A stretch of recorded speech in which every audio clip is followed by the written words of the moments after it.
Hello दोस्तों, तो कैसे हैं आप लोग। आज का जो हमारा लेक्चर वीडियो होने वाला है वो हमारा लास्ट लेक्चर होने वाला है किसके ऊपर, drugs acting on the respiratory system. तो आई होप आप हमारे लेक्चर वीडियो को एंजॉय कर रहे होंगे, उसको देखकर आपने सारे कॉन्सेप्ट क्लियर कर रहे होंगे। तो आइए स्टार्ट करते हैं आज का वीडियो, जो हमारा क्या है, रेस्पिरेटरी स्टिमुलेंट के ऊपर है। तो उससे पहले सबसे पहले हमको क्या समझना चाहिए कि इसका मोटिव, इसका मतलब क्या है कि जो रेस्पिरेटरी स्टिमुलेंट है वो हमारे सिलेबस में रखा क्यों गया या इसको पढ़ना हमारा क्यों जरूरी है। जैसे कि अभी हमने एंटी अस्थमेटिक ड्रग पढ़ा तो उसका भी जरूरी है, उसका बेसिक कॉन्सेप्ट हमको क्लियर होगा क्योंकि अस्थमा के पेशेंट आपने बहुत ज़्यादा देखे होंगे। सीओपीडी के केंद्र में आपने एम्फीसीमा देखा जहाँ पर हमारी जो एल्वोलाई है वो डिस्ट्रैक्ट हो जा रही है, एकदम डिस्ट्रॉय हो जा रही है। उसके बाद एक्सपेक्टोरेंट एंटीटसिव देखा, इसमें आप खांसी की सिरप वगैरह के बारे में जानकारी ली। उसके बाद नजर डिकंजेशन देखा। ये सारी चीजें आपको बेहद इजी लैंग्वेज में समझ में आई और जनरल आपके जो दैनिक चर्या है आप देखते भी हैं। लेकिन अब बात आती है कि रेस्पिरेटरी स्टिमुलेंट का क्या काम है, इसको हम क्यों पढ़ेंगे। तो आइए इसके बारे में बात करते हैं। जैसे एग्जाम्पल के तौर पे आप हैं, आपको अस्थमा है, अस्थमा के बाद क्या हुआ कि अचानक से आपका रेस्पिरेटरी फेल हो गया। अब फेल होने का मतलब क्या है कि आपका जो रेस्पिरेशन है वो काम करना ही बंद कर दिया। तो इस कंडीशन में हम क्या लेते हैं, उसको स्टिमुलेट करेंगे कि वो रेस्पिरेशन करे।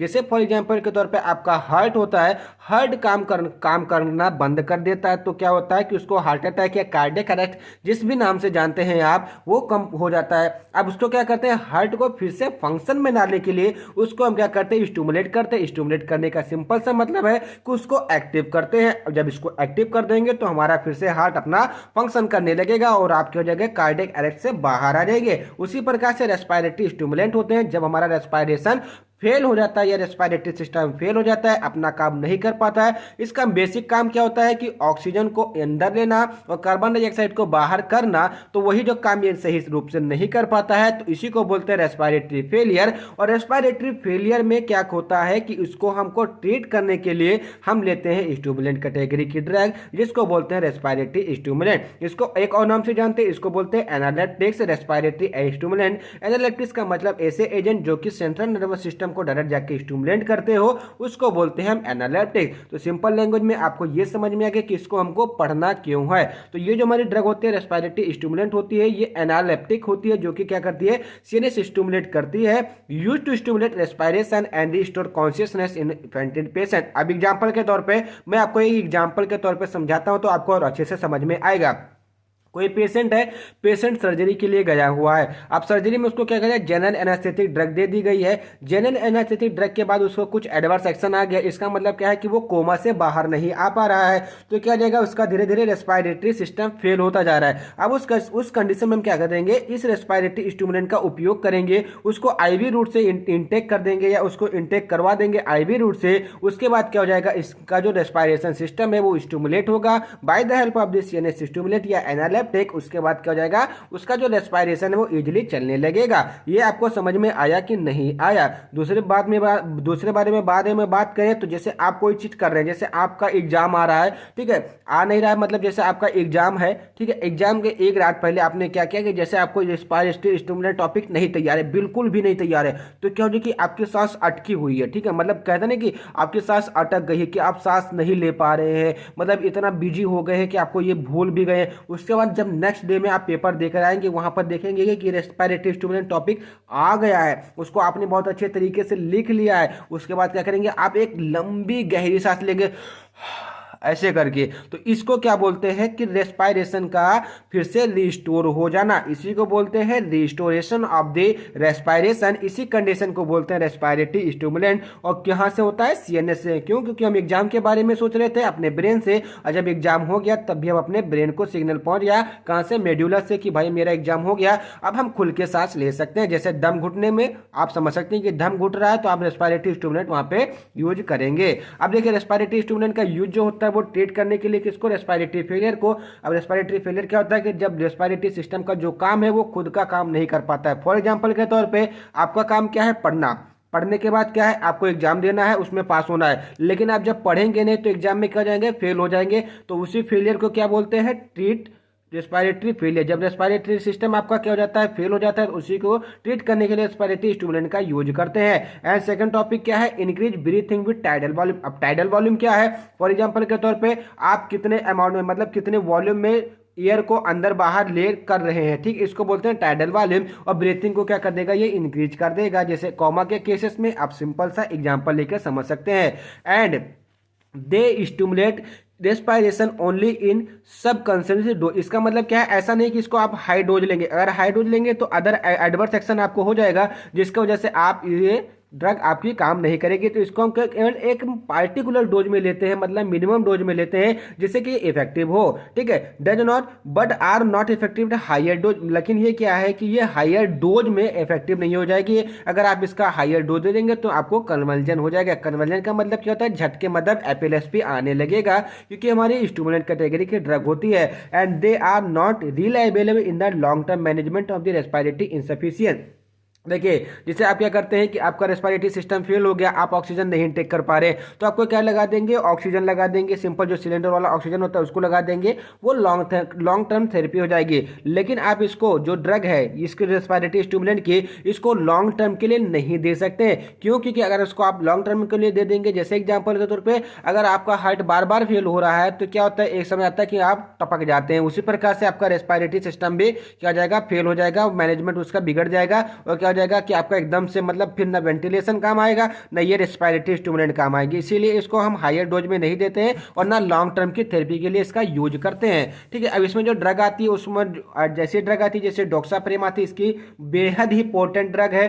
थियोफाइलिन एंड निकेथामाइड आती है, ठीक है। निकेथामाइड जो टबैको से निकाला जाता है। तो बात करते हैं इसका डॉक्साप्रेम के बारे में। इसका जो लिमिटेड रोल होता है किसमें, रेस्पिरेटरी इंसफिशियंसी में। रेस्पिरेटरी इंसफिशियंसी का मतलब रेस्पिरेटरी फेलियर के अंदर इसका लिमिटेड रोल होता है। इसका मतलब क्या है कि ऐसा नहीं है कि हाँ यही काम करेगी, इसका बस एक लिमिटेड रोल होता है। अब इसका काम कैसे करता है, इसका मैकेनिज्म ऑफ एक्शन कैसे होता है, इसके बारे में हम समझते हैं। आपने क्या किया, डॉक्साप्रेम इंट्रावेनसली आपने इंटेक कर लिया या उसको चढ़ा दिया, वो क्या करेगा, कीमो रिसेप्टर से जाकर के जो कहां पे प्रेजेंट होगा, कैरोटाइड आर्टरीज में, जो आपके रेस्पिरेटरी सिस्टम के आर्टरी जो कि उसको बोलते हैं कैरोटिड आर्टरीज, वहां पे प्रेजेंट होगा, उससे जाकर के वो बाइंड कर जाएगा। अब जैसे वहां पे जाकर बाइंड करेगा, ये क्या करेगा, सीटीजेड, इसका मतलब क्या है, कीमो रिसेप्टर को स्टिमुलेट कर देगा। और जब उसको स्टिमुलेट कर देगा तो वो रेस्पिरेटरी को क्या कर देगा, स्टिमुलेट कर देगा। कहां पर, कहां से, मेडुला सेंटर से। और मेडुला सेंटर आपका कहां पर जाएगा, ब्रेन से। तो जैसे ही इसने क्या किया, सीटीजेड रिसेप्टर को स्टिमुलेट किया, इसने मेडुला के पास संदेश भेजा और मेडुला क्या किया, वहां पर अपना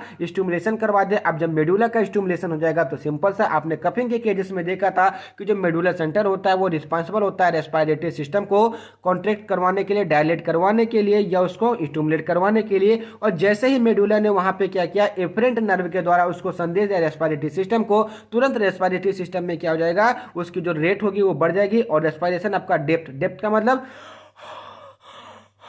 इस टाइप से आप करने लगेंगे, इसी को बोलते हैं डेप्थ रेस्पिरेशन। अब इसके फार्माकोलॉजिकल एक्शन के बारे में समझते हैं कि अगर ये ड्रग आप इंटेक कर रहे हैं तो इसका बॉडी के ऊपर क्या क्या इफेक्ट होगा। तो सबसे पहले सेंट्रल नर्वस सिस्टम के ऊपर समझते हैं। तो अगर आपने ये ड्रग इंटेक की है तो ये रेस्पिरेटरी सेंटर को स्टिमुलेट करेगा, जो क्या होगा कि आपके मेडुला होगी एंड इंक्रीज कर देगा टाइडल वॉल्यूम को। जैसे आपका जो वॉल्यूम होता है एयर को लेने का, उसको क्या कर देगा, इंक्रीज कर देगा। एंड डिक्रीज कर देगा किसको, कार्बन डाइऑक्साइड के लेवल को। एंड इंक्रीज कर देगा किसको, ऑक्सीजन के लेवल को in the lungs. And higher dose, अगर आप इसकी हायर डोज लें तो कन्वर्जन का मतलब एपिलेप्सी का मतलब झटके आना आपको स्टार्ट हो जाएंगे, ठीक है। अब बात आती है इसके ओन सीएबीएस। इसका मतलब क्या है, अगर आप ये ड्रग ले रहे हैं तो कार्डियोवास्कुलर सिस्टम पे इसका क्या एक्शन होगा। तो ये क्या कर देगा, हाइपरटेंशन कॉज कराएगा एंड क्या कर देगा, स्ट्रोक वॉल्यूम आपका बढ़ा देगा। अब इसके फार्माकोकाइनेटिक के बारे में बात करते हैं तो इसका रूट ऑफ जो ड्रग एडमिनिस्ट्रेशन होता है वो आईवी रूट से लिया जाता है। इसका जो मेटाबॉलिज्म होता है वो लीवर में होता है। और किस फॉर्म में ये मेटाबोलाइज होता है, कीटो डेक्सोप्रेम, मतलब जो ड्रग होगी वो कीटो फॉर्म में हो जाएगी, वो हो जाएगा हमारा क्या, मेटाबॉलिज्म। और जो इसकी हाफ लाइफ होती है वो 3 घंटे होती है। एलिमिनेशन इसका यूरिन के थ्रू होता है। और नेचर जो उसका होता है शॉर्ट एक्टिंग ड्रग के अंतर्गत में आती है। अब इसका एडवर्स एक्शन जो होता है वो वोमिटिंग, क्योंकि सीटीजेड रिसेप्टर को स्टिमुलेट कर रहा है, रेस्टलेसनेस मतलब थकावट एंड हाइपरटेंशन। सिंपल से इसका क्या है, एडवर्स एक्शन है। अब आते हैं इसके यूजेस के बारे में। Use in the COPD. COPD का मतलब क्रोनिक ऑब्स्ट्रक्टिव पल्मोनरी डिजीज। देखिए जैसे किसी पेशेंट को सीओपीडी है, उसका अचानक से दम घुटने लगा, ये सीओपीडी का अटैक आ गया। तो अटैक आने के बाद क्या हो कि उसका रिस्पायरेशन अच्छे से नहीं चल रहा है, तो हम सिंपल से इस ड्रग का यूज करेंगे, उसके रिस्पायरेशन को स्टिमुलेट करेंगे, जिसकी वजह से उसका ट्रीटमेंट हो सके। उसके बाद आता है use in the premature infant with episode of the apnoea. Apnoea का मतलब क्या होता है? Temporary cessation of the breathing. इसका मतलब क्या है कि जो आपकी ब्रीथिंग है वो बहुत ही आसानी से ना चले सके। इसका मतलब क्या है? वो उतना अच्छा रिस्पॉन्स ना दे, तो उस कंडीशन में हम इसका यूज करते हैं। लेकिन का पहले हम क्या करेंगे? थियोफाइलिन का यूज करेंगे। अगर थियोफाइलिन इस कंडीशन में मतलब एपिसोडिक प्रीमेच्योर एपोनिया में अगर इफेक्ट नहीं दे रहा है तो हम क्या यूज करेंगे? इस ड्रग का यूज करेंगे। ठीक है, उसके बाद हमारी जो नेक्स्ट इसका यूज आता है वो क्या है? इन पोस्ट एनास्थेटिकली। अब देखिए, इन पोस्ट एनास्थेटिकली का मतलब क्या है? जैसे आपको जनरल एनेस्थीसिया सर्जिकल ड्यूरेशन के दौरान दी गई, ठीक। उसके बाद क्या हुआ कि आपको फिर होश ही नहीं आ रहा, मतलब आपका रेस्पिरेटरी सिस्टम काम ही नहीं कर रहा है, तो उस कंडीशन में भी इस ड्रग का यूज किया जाता है। तो छोटा सा टॉपिक था, आपके एग्जाम में 2 नंबर या 7 नंबर में पूछा जा सकता है। 7 नंबर लायक मैंने आपको बता दिया, ठीक है। इससे ऊपर का ये टॉपिक नहीं आएगा। हाँ, ऐसा हो सकता है कि नजल डिकंजेस्टेंट और रेस्पिरेटरी स्टिमुलेंट दोनों साथ में पूछ ले जाए और आपसे 10 नंबर का, तो आप इजीली वहां पे ले सकते हैं, क्योंकि नजल डिकंजेस्टेंस एक बड़ा टॉपिक है और रेस्पिरेटरी स्टिमुलेंट जो है वो एक छोटा टॉपिक है। तो आई होप आपको ये वीडियो समझ में आए। अगर वीडियो समझ में आए तो वीडियो को लाइक कीजिए, चैनल को सब्सक्राइब कीजिए, कमेंट करके हमको जरूर बताइए आपको वीडियो कैसा लगा। Thank you for watching the video from the latest learn pharmacy.